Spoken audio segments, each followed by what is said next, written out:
this holiday season will be a difficult one for the family of one of our friends from the land of 10,000 stories. John Voles has passed away after a cruel diagnosis led the lifelong farmer to trade tractors for different equipment. Boyd Huppert first shared John's story 7 years ago.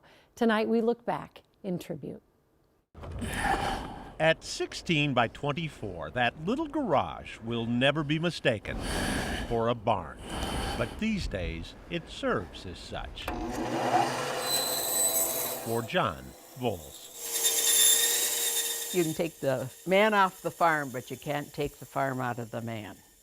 That's him. He's a farmer through and through. He was born to be a farmer. Chris Voles knows both her husband and what his garage has meant. John was recently diagnosed with Lewy body dementia, Parkinsonism. The diagnosis helped explain the changes taking place with John, the falls, and trouble speaking. You can't do what you used to do, and you still want to do it. You know, there's so many things that you still want to, you know. So many things, but just one place he'd rather be. The family farm just miles from town. John's no longer well enough to visit. He went to the farm and he'd be gone 8 to 15 hours a day. And then all of a sudden, we were both here together. So what's a farmer to do when he's forced to stay in town?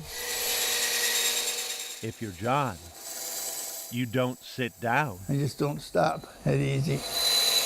8, 9, 10 hours a day, John has been making toys. Toys and toys and toys and toys. Toys bound for and already delivered to hospitals, missions, and shelters. And soon to occupy Christmas stockings filled by firefighters in his hometown. It's for the children, our children, you know. Like the children in Houston, to whom John shipped these 450 toys after Hurricane Harvey. As colder weather approached, John's son and nephew insulated his garage. His wife bought him a heater so he wouldn't have to stop. It's been the world to him. Facing a condition he could have treated as life over. Trucks. John has made since April. Yep. 1,000 wooden toys. I am so proud of him for what he does and so proud of the transition he's making. Chris can't be certain where the road will next take her husband.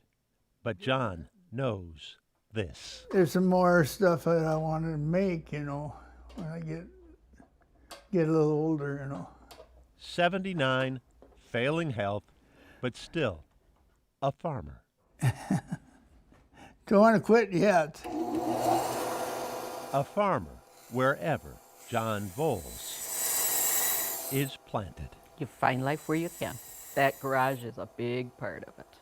Big part of it, yes. Boyd Huppert, KARE 11 News, Minnesota Lake.